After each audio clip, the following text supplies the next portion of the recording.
right, I think we've got our live stream set up. Just going to give it a few minutes as people join us.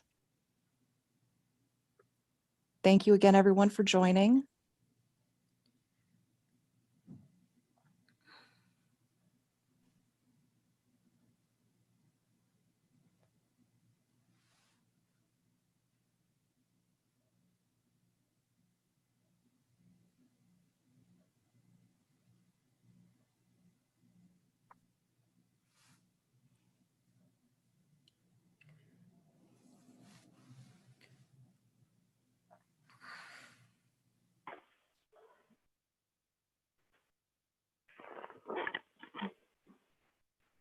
Yep, looks like our live stream is good to go. Just another couple minutes. It's 7 o'clock now, but we should have a few more people coming in.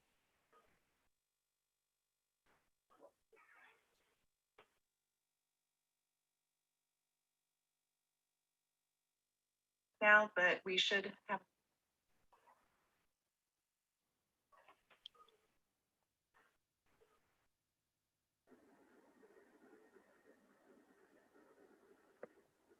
So while we're waiting, I'm going to go ahead and put a couple links in the chat, some of the information that's going to be referenced during tonight's presentations.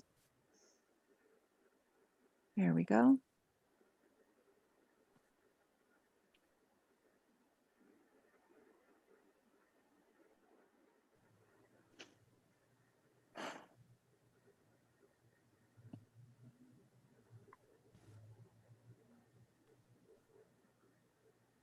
Well, it is 7:02. Canon Bamberger, what do you think about us getting started?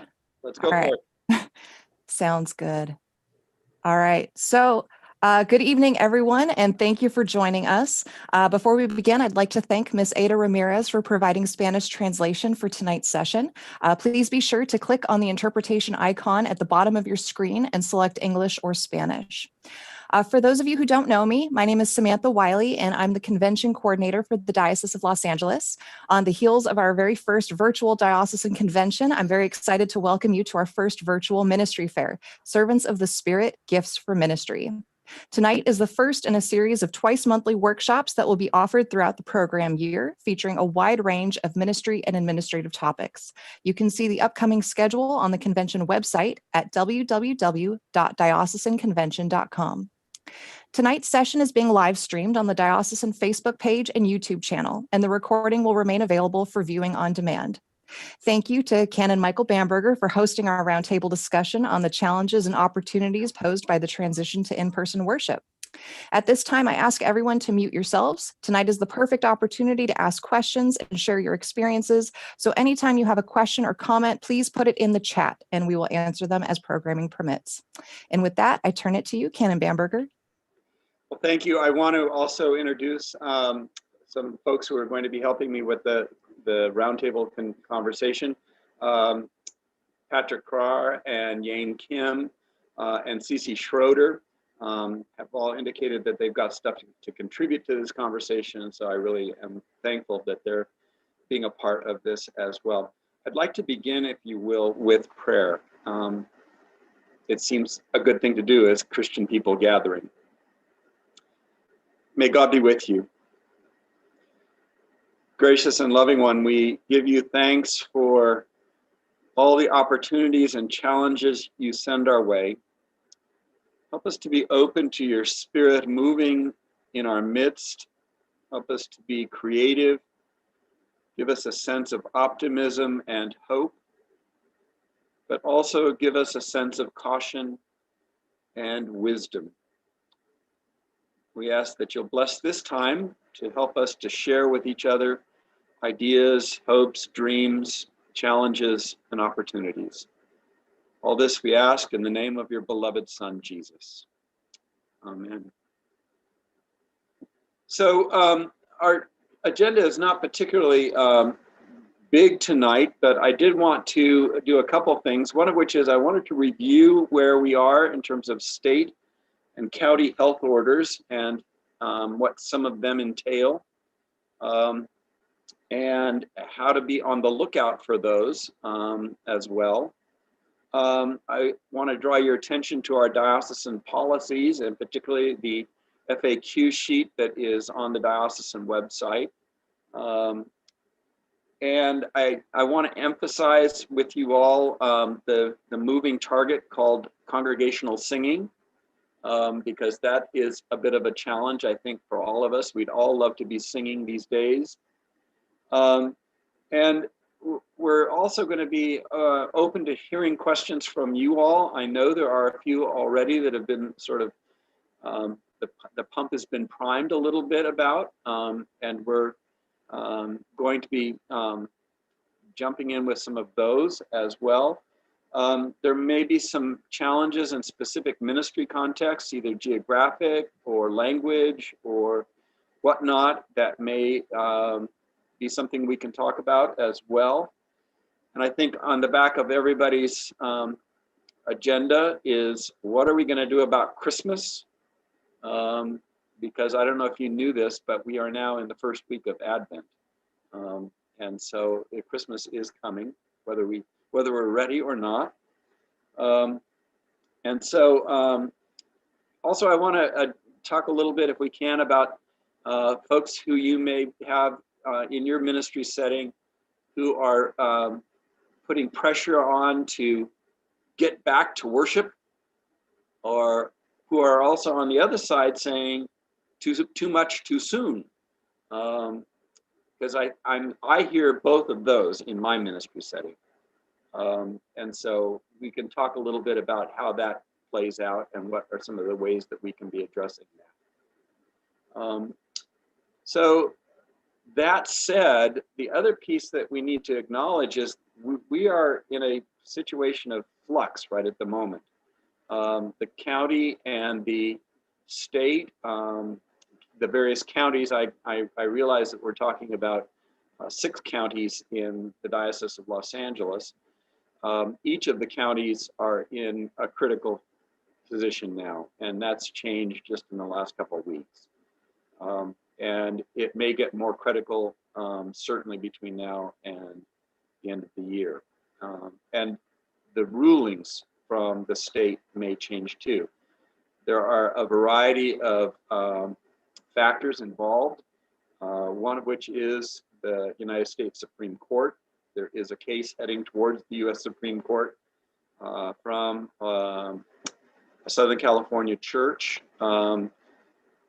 that's basically saying that the governor has no right to say anything about Christian worship, or any worship in particular, but particularly their brand of worship. And we don't know what the Supreme Court's going to say on that. We do know what the Supreme Court said last week to the state of New York. So that could change things as well. The thing that I do want to put out there first and foremost is, just because we can legally does not mean we should morally. We have a moral responsibility to our congregations and to the communities that we serve in, and to everybody that is affected by when 2 or 3 are gathered together. I think that's an important thing for us to be keeping in mind. I know that your bishop and your Bishop Suffragan are of the same mind on this as well, that above all, it's safety first. We want people to be well. To use Bishop Taylor's term, is we want to keep the tombs empty. That's his position with regards to what we do about worship, what we do about gathering, and what we do about trying to fulfill our mission and ministry in these really challenging times. So that said, I'd like to draw your attention, and let me make sure I've got it right. I want to draw your attention first to the state website, just so that you know it's there. And so the state website is this, I believe.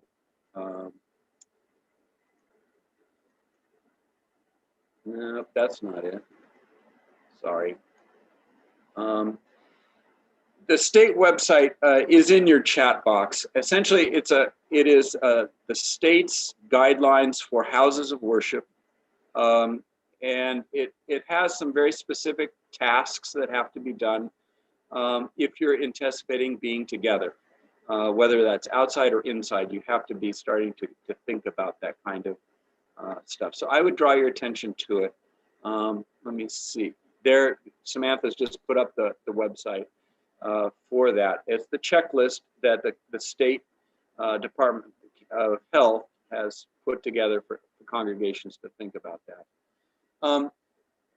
It's kind of onerous, but you need to be aware of it, because if you are going to be applying to the diocese to let them know that you're planning on worship and being together even outside, you need to have that notification done and that checklist done.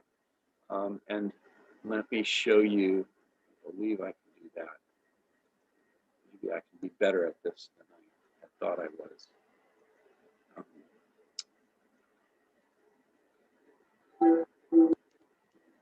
Be aware of this, the FAQ that the diocese has on the diocesan website about how you can go about doing your work. And I draw your attention to that readiness checklist that's there, and for thinking about it in general. So be aware of that website as well, and visit it and read, mark, learn, and inwardly digest, as we heard just recently.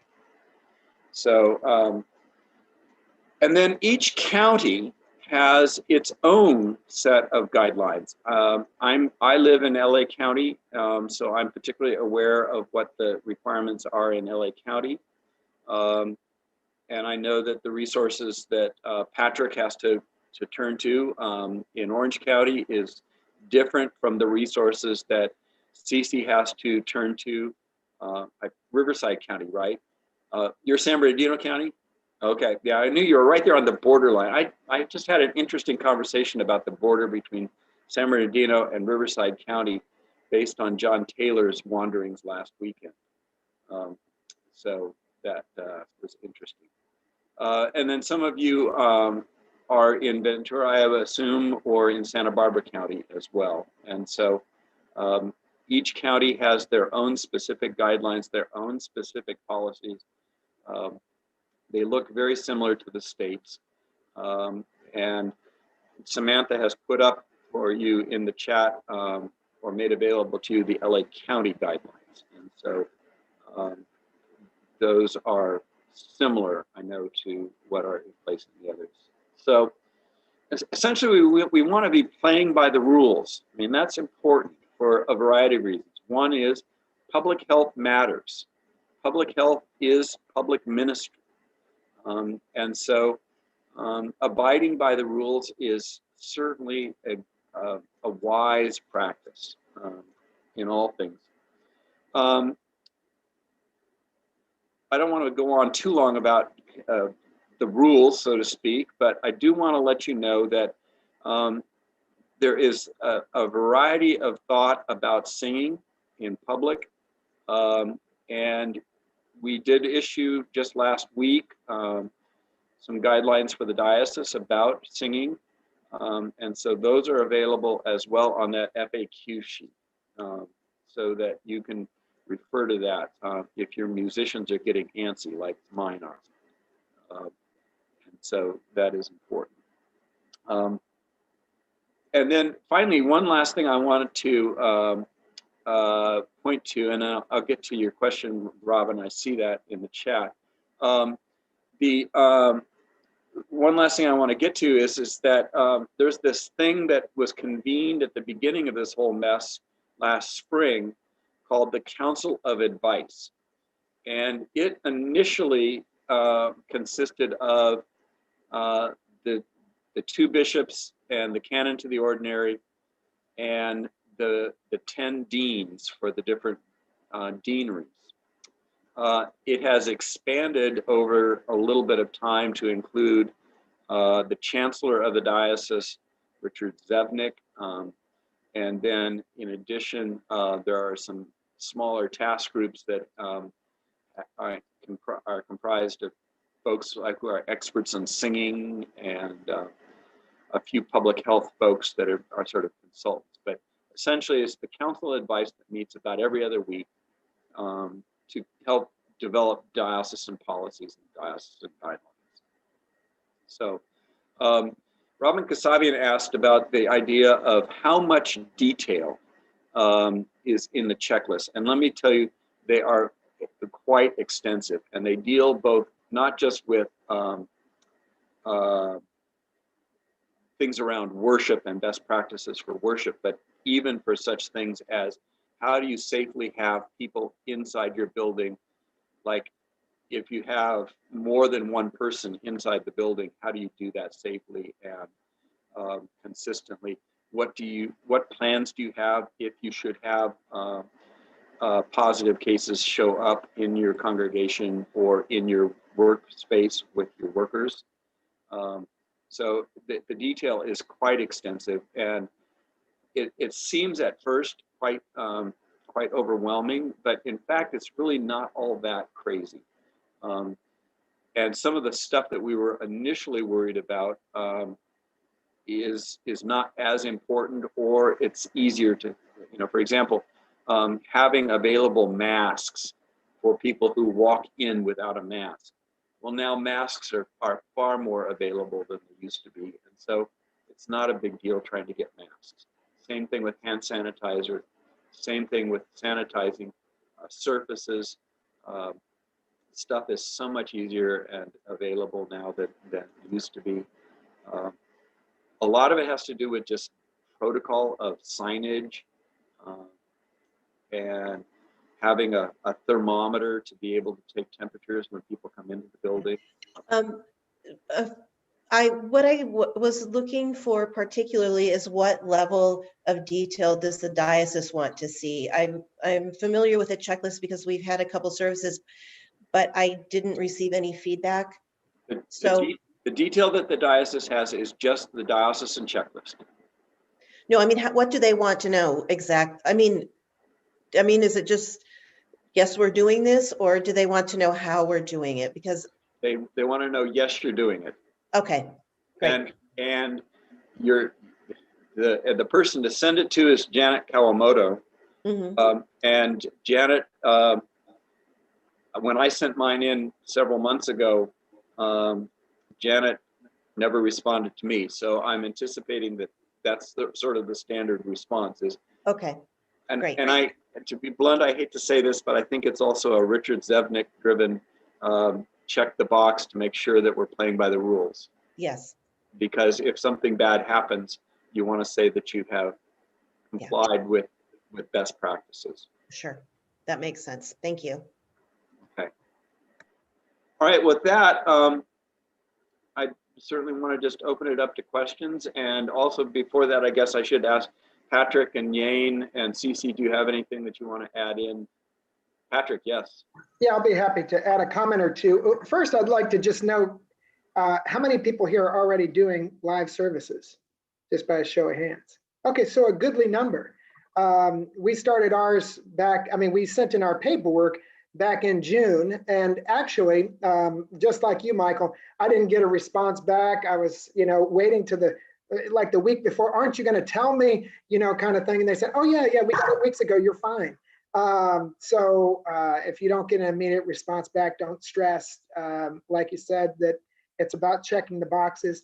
But I did find that form quite helpful. I thought we had thought of everything, but many minds are better than one. And there were a couple of items on there I thought we have not contemplated that. And that was useful. So it's a helpful checklist for your own preparation. In full disclosure, we were doing live services till 1 week ago when I chose, given the ramp up in infections in Orange County, to voluntarily discontinue in-person worship. So we had in-person worship from mid-July through the end of November. But then I chose to suspend in-person worship to speak to that very point that Michael mentioned. Though I could, I decided I should not right now. We are doing everything I can possibly think of to keep people safe, but that doesn't mean that it's wise to ask them to gather together in a time when we're seeing, 12 and 13% positivity rates.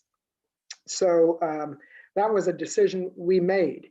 Up to that point, we were seeing about 50 to 75 people on a weekend.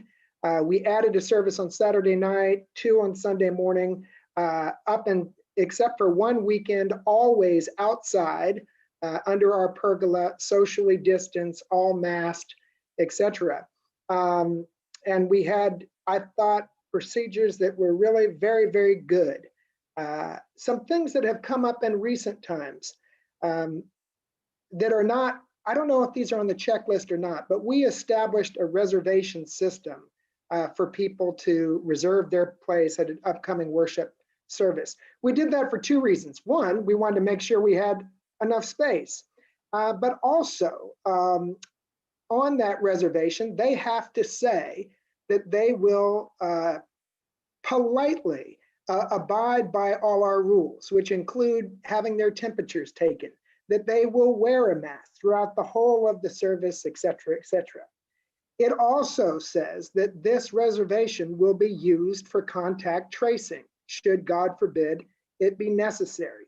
So we always had that handy. Now, during those 4 months, we had not one reported case of COVID in our congregation. So we never had to use that for contact tracing. But for those who are contemplating starting in-person worship and those who are already doing so, the thing I would ask you to contemplate is this. Let's say somebody comes back and says, yeah, the next day I got a positive result. Okay, so my job then is to contact those 24 people who were at that service with that one individual. Now, do I identify that individual by name? Do they have any right to medical privacy?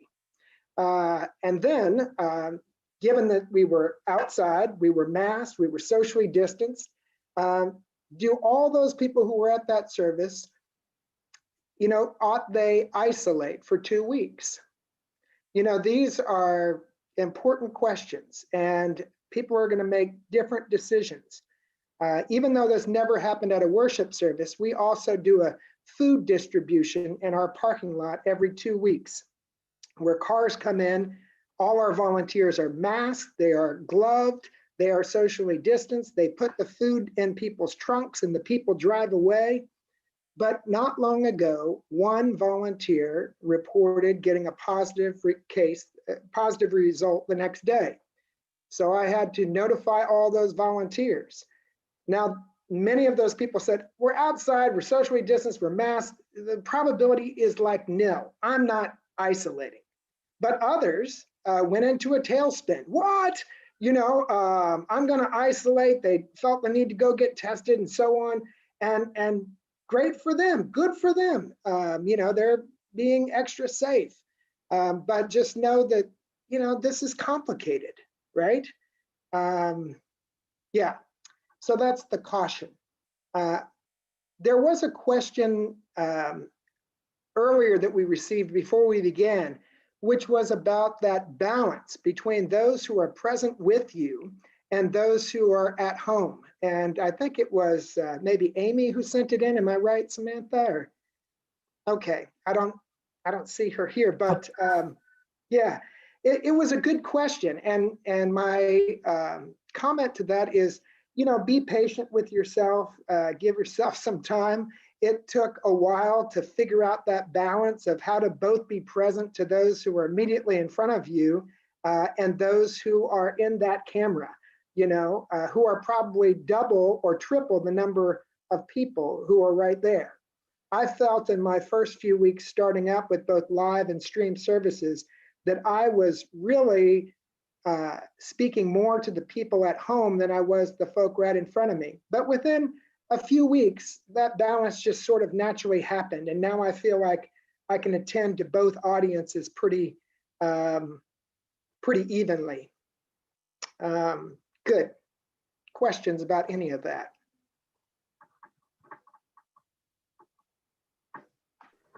Jane, do you have A question about HIPAA. Okay, so we are not in the health industry. We are not governed by HIPAA as far as I've been advised. But does that mean that I should just disclose someone's identity? And let me say that I was extremely reluctant to do so. And that person did not give me necessarily permission, at least not overt permission to do so. They didn't say not to, but I just felt necessary to let the volunteers know, even though the risk was pretty doggone low, for their own decision. And some definitely called immediately to say, who was that person? And quite frankly, I did not like their response. Some kind of blamed that person. And the fact is, it's so sad to say, but COVID is with us, and it's nobody's fault. That person was asymptomatic and is asymptomatic to this very day. They had no idea that they were positive. They had no idea they were putting others potentially at risk. They had no reason to think they were. And yet, some of the comments from people when they learned that were not very Christian, is the way I would put it. This is anxiety producing, right? And sometimes that brings out people's not their best qualities. Patrick, you have a question about Yeah, so what I said to my congregation was that I was suspending our services at least through the end of the year. So I have not given a defined commencement date again. We'll just kind of see how these numbers go. For those who were coming and in person, this was kind of a letdown, but there were the overwhelming majority of responses were, thank you. Thank you that we don't have to now make this decision. Thank you for taking this positive action and being our pastor and caring enough about us to suspend in-person worship. We like what you're doing online too. It's not the same, but it's good enough for now, and it keeps people safe.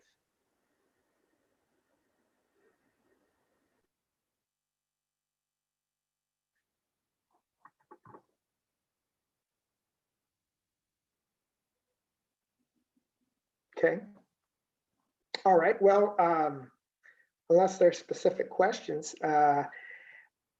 if you have not yet begun this process, there are some costs involved. In our case, we were buying up things at a not great time. As Michael said, most of these things are relatively available now, but then like getting masks and gloves and hand sanitizer by the gallon was not easy.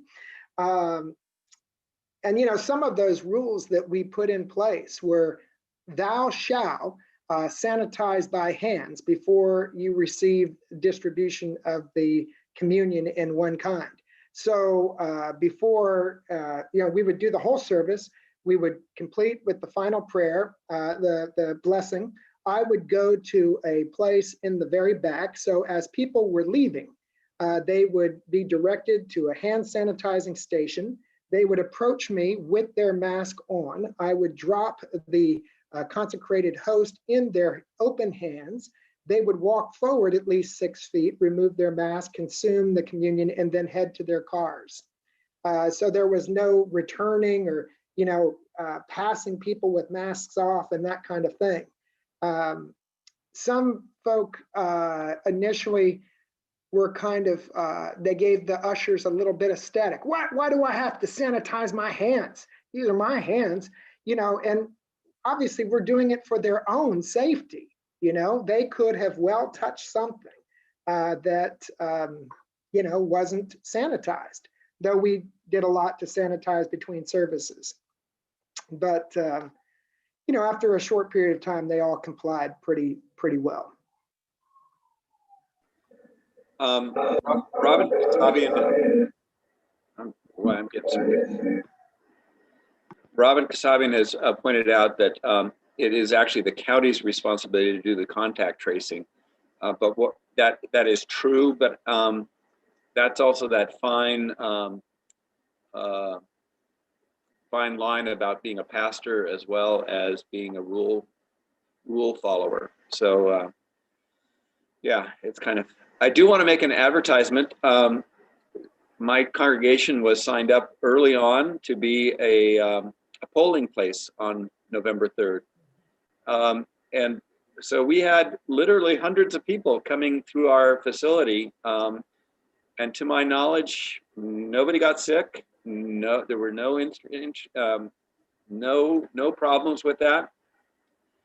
And the side benefit was that the County of Los Angeles managed to leave behind gallons of hand sanitizer and hundreds of gloves and hundreds of masks.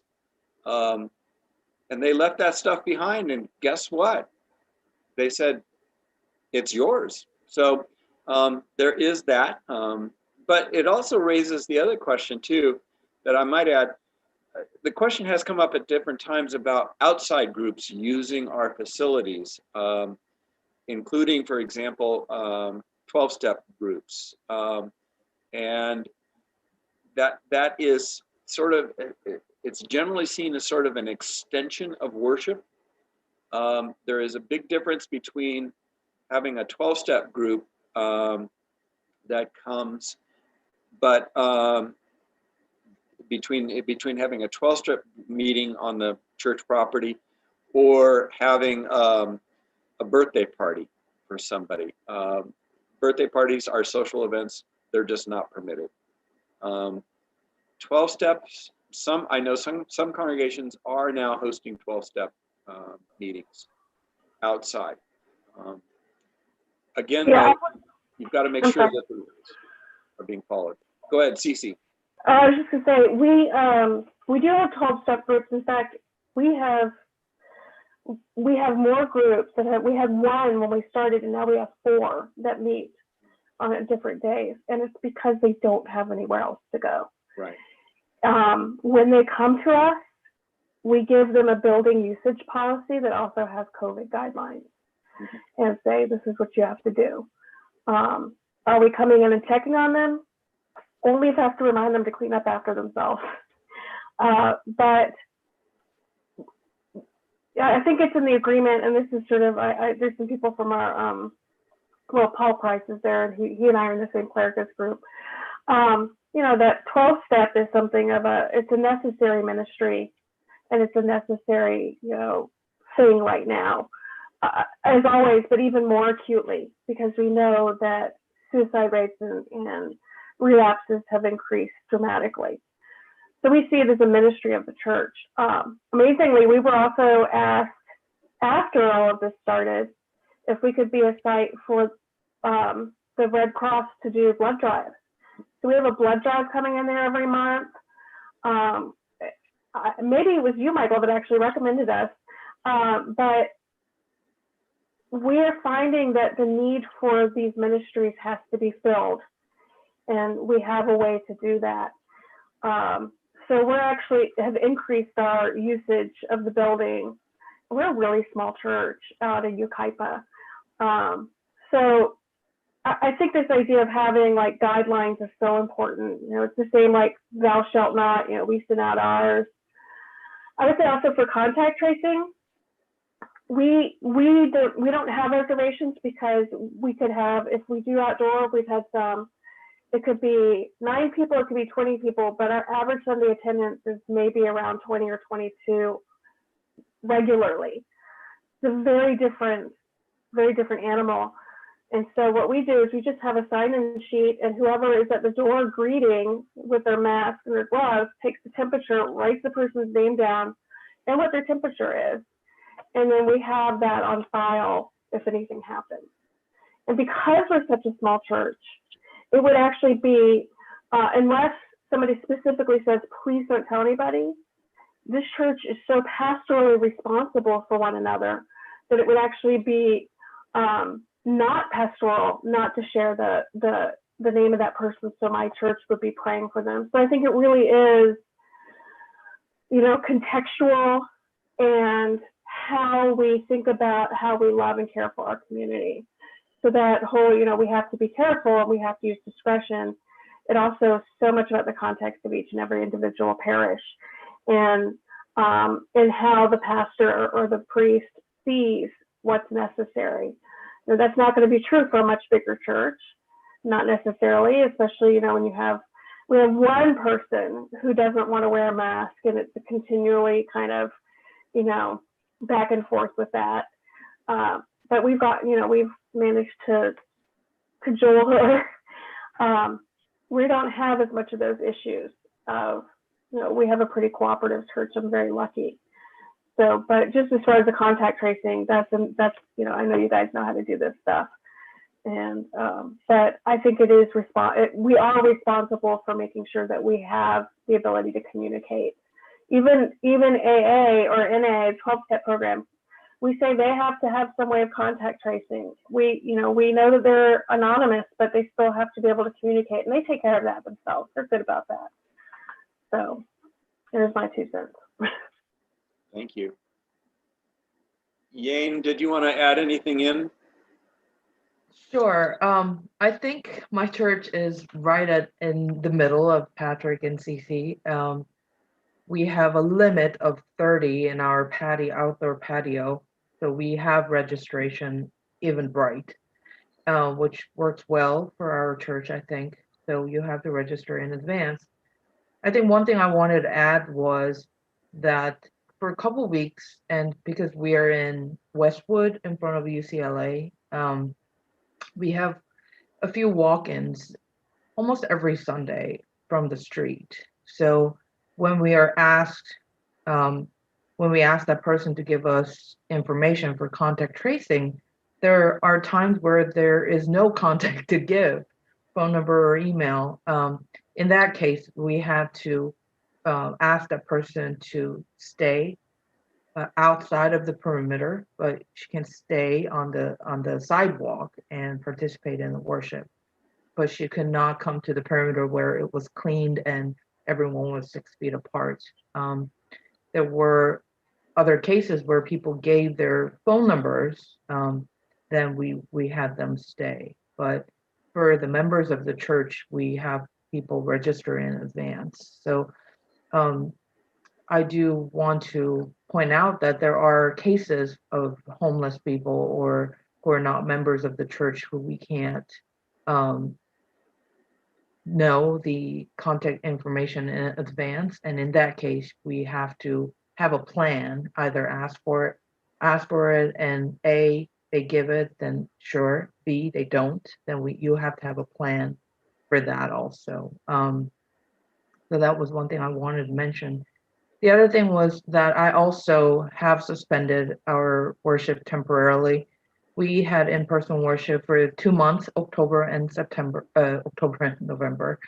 And starting actually from yesterday, we have decided to cease in-person worship. And I have given timeline for 5 weeks, 6 weeks. 5 weeks, we'll have another meeting with the homecoming committee.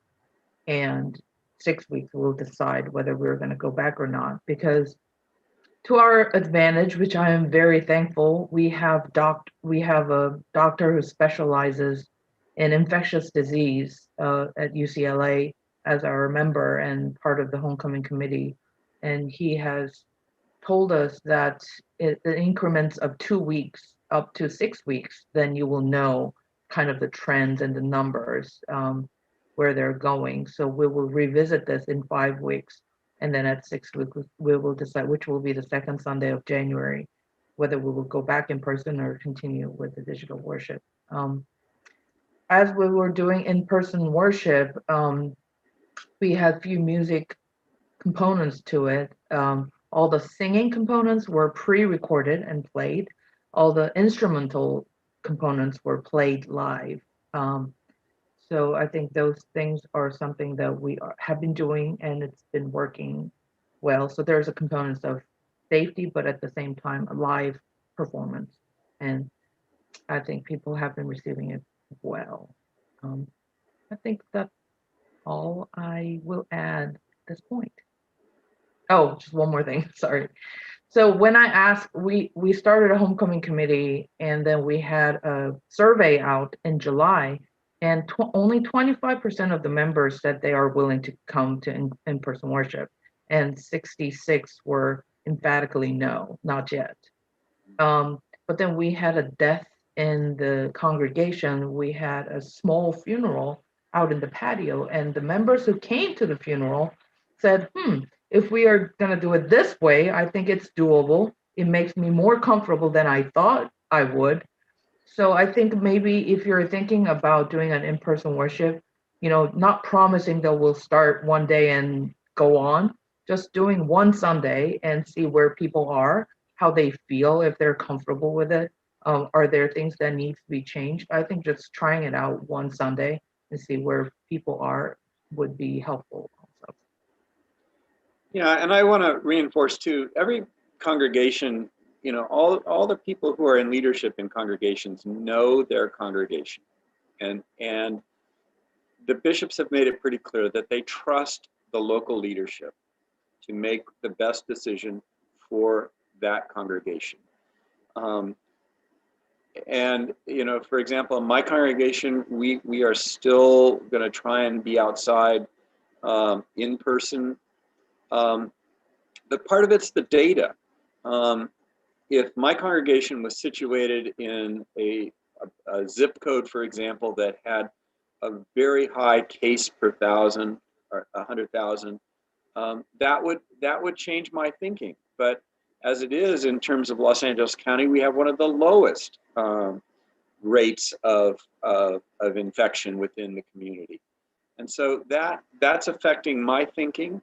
But that means also being on top of what's going on in your community and being attentive to the data that surrounds you. So at this point, I'm starting to think towards Christmas, and I think many of us are as well. There's other options in between. I mean, for example, one of the things that between all online and in person, there's also the drive-through or drive-by option, which is less of a concern in terms of some of the safety stuff. So there are other options that are available, and they're discussed in the FAQs. So you can be creative in the meantime as well. Patrick, I know that you have some ideas about Christmas. I'd love to have you share those. Well, yeah. Is it good? Do you think it's good? We'll see, right? I mean, we are going to be totally streamed, so there's that. But to pick up what Yin was saying about music, we also are using, even though our service is live and so on, all our music is pre-recorded. So we don't have any live singers on site ever. And that has made a big difference. And I think people were kind of reticent about that at first, but what they found is that this is pretty good. In fact, maybe I can even see the word, I have the words next to what they're singing, and oh yeah, okay, this kind of works. In addition, about trying it, right?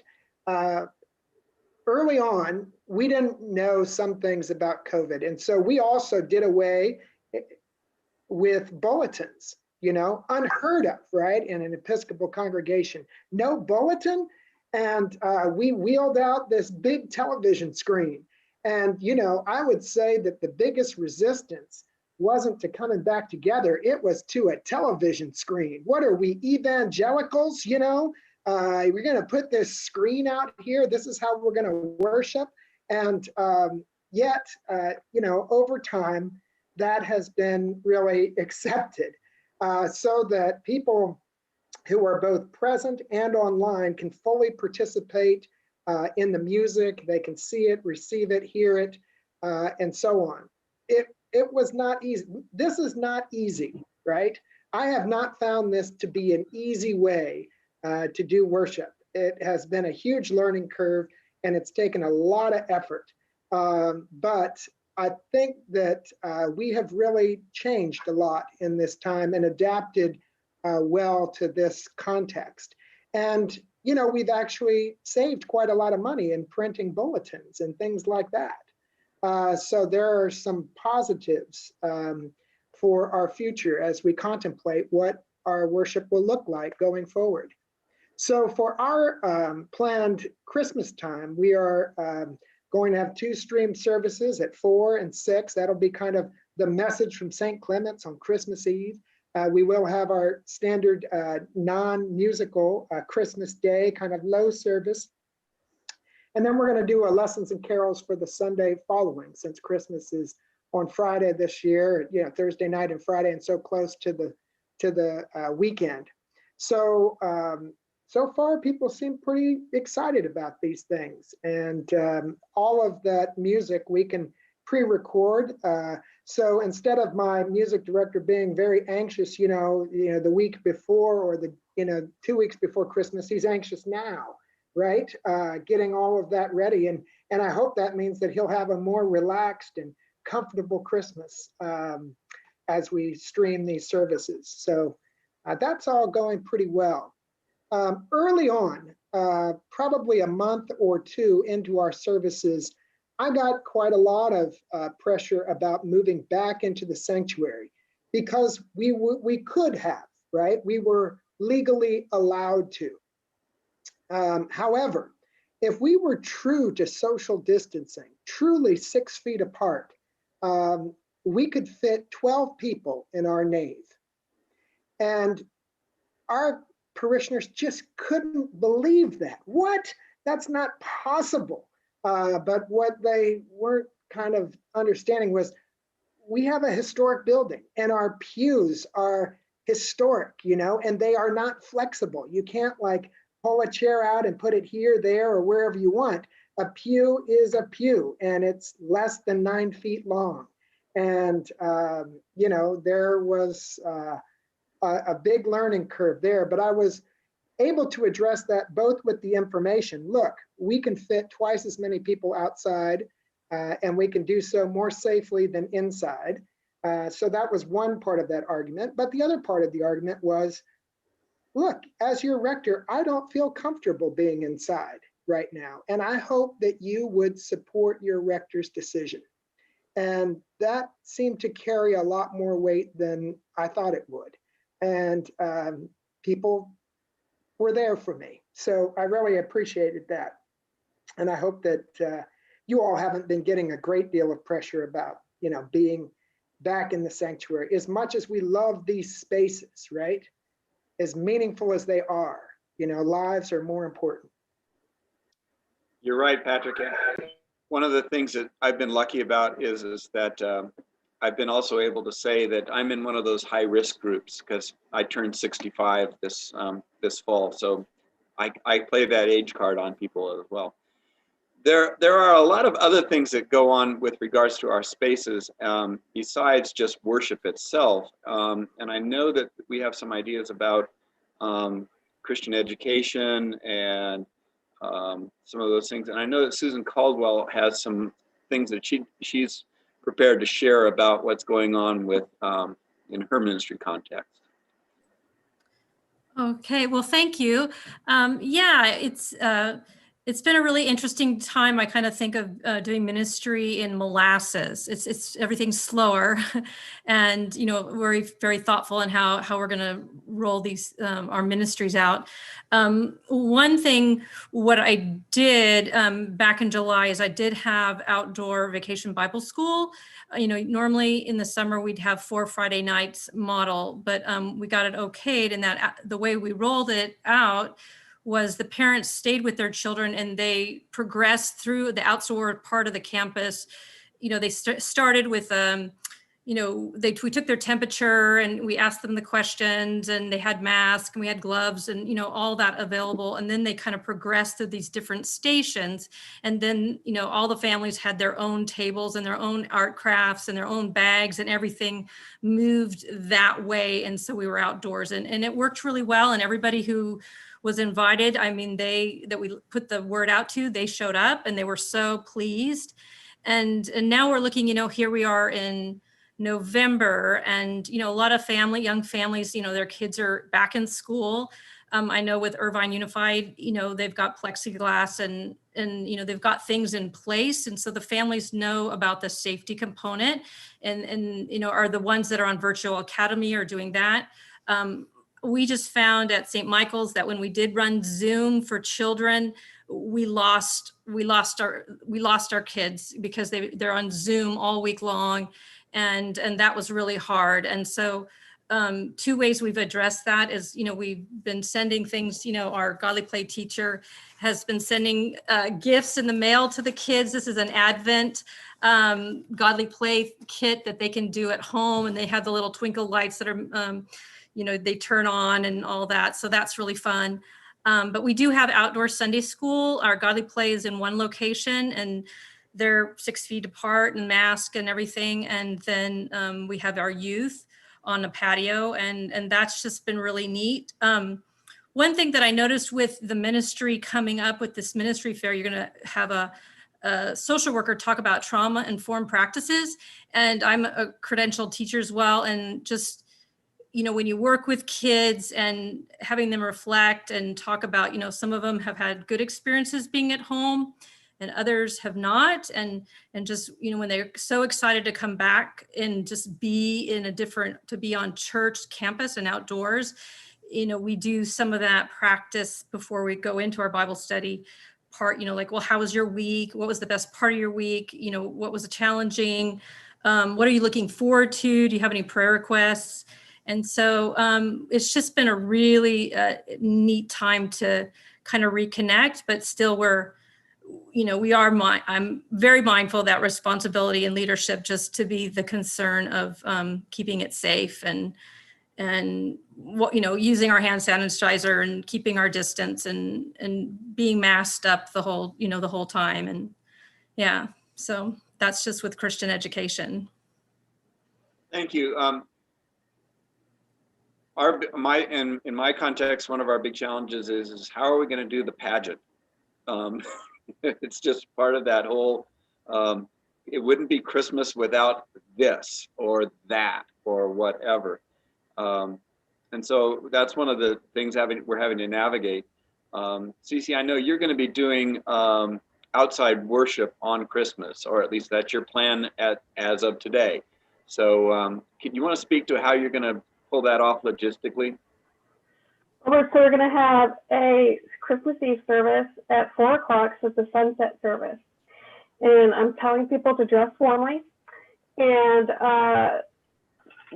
some of my plans, so we have a really good system anyway. And so the setup should be pretty easy. A couple of things that we did is I'm very fortunate to be married to somebody who not only works in IT, but is also a musician. He was a music major. He knows a lot about a lot of stuff I don't know anything about. So I could say to him, we need some good outdoor speakers. What do you think we should get? And so having the speakers helped. We also happen to be very lucky to have a really, really nice professional keyboard that we were able to then bring over so we don't have to wheel the piano outside. And so we have a talented pianist, and so we're able to plug the keyboard in so you can hear.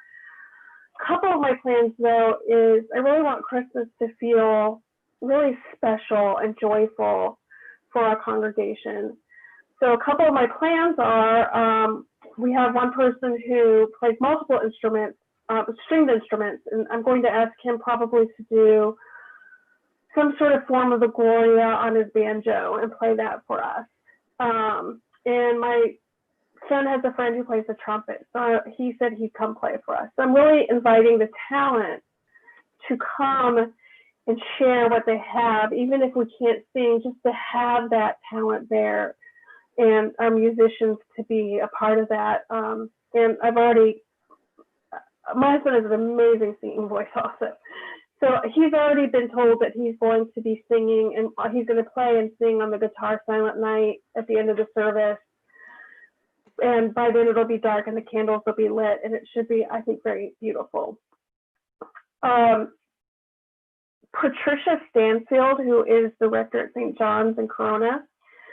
And you know, you guys, all of you are such amazing creative people. You really are. You do amazing things. And I always just feel like, oh my gosh, that's like, mine is so loser. So she said that she had this idea, and we're welcome to share it, that she's inviting families to bring their pets, and even if they want to dress them up for the live nativity.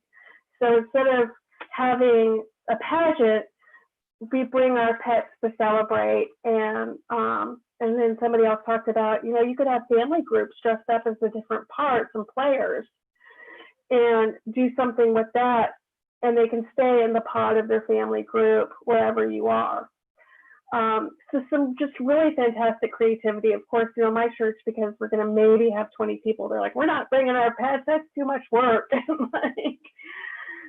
But, you know, there are things that are just really wonderful you can do also. You know, there's churches who, they do this with kids where they have bells or you have keys, and anytime you say light, they have to listen for it and ring. And I just keep thinking about all those wonderful things to make it really a meaningful service that is also interactive. We have a really nice patio where we can distance and we'll dress warm. And so I think that there is a way to do this. I probably will actually go out and string up some Christmas lights too before sometime during that day, just to kind of add that extra kind of joy. But I think there's creative ways to do it, and there's meaningful ways to do it. And we are very creative people. You know, creativity that's God has started it, and we're enacting his creation by being creative ourselves. And so I think you guys could do really amazing things, and I'm sure there's other great plans. I'm sorry, this is my cat, Winnie. She's actually named, her real name is Winston from 1984, because cats are always committing thought crimes. So if you have a cat, that would make sense to you. Sorry, she's very interested in what we're doing. So, all right, I'm done. Animal presence is the new thing on Zoom. It's almost not a Zoom call if somebody doesn't have a cat or a dog or something going on. That's really great. So that's a blessing. Are there any other questions? I know that we're coming up at the end of on 8 o'clock, and I just really hope that this has been helpful for folks. I really want to thank those who contributed, and feel free, of course, to give any of us a call. This is one of the things that's been really great, is the extension of collegiality in the midst of all this, and really the ability to reach out to friends and to neighbors and to our friends and colleagues. And we really, we need to be there for each other as well. So. If that's it, thank you to everybody. And I want to say a word of thanks, especially to Samantha, for putting this together. Her organizational skills have been just really, really magnificent, both during convention and now after. We really, we owe it a lot to Samantha and to her big boss, Dr. Steve. I will tell him, but Samantha, you do a great job for us, and I personally am very appreciative. Thank you so much. And thank you for hosting tonight's workshop. Again, thank you for hosting. I wanted to thank our panelists, Patrick, Yane, Cece, and Susan. Thank you to everyone who joined us for this very first workshop of our first virtual ministry fair, Servants of the Spirit, Gifts for Ministry. I just wanted to remind everybody that the recording for tonight's session is available on the Diocesan Facebook page and YouTube channel. Those are available for viewing on demand. The next workshop in our series will be Saturday, December 12th at 9 a.m. on the topic of church finance and housing allowances, and that will be hosted by the Reverend Michelle Rackison, the CFO of the diocese. So for more information on the workshops that we've got coming coming up, please check out the convention website at www.diocesanconvention.com. And with that, I say thank you and good night, everyone. Canon Bamberger. Good night. Blessings to everybody.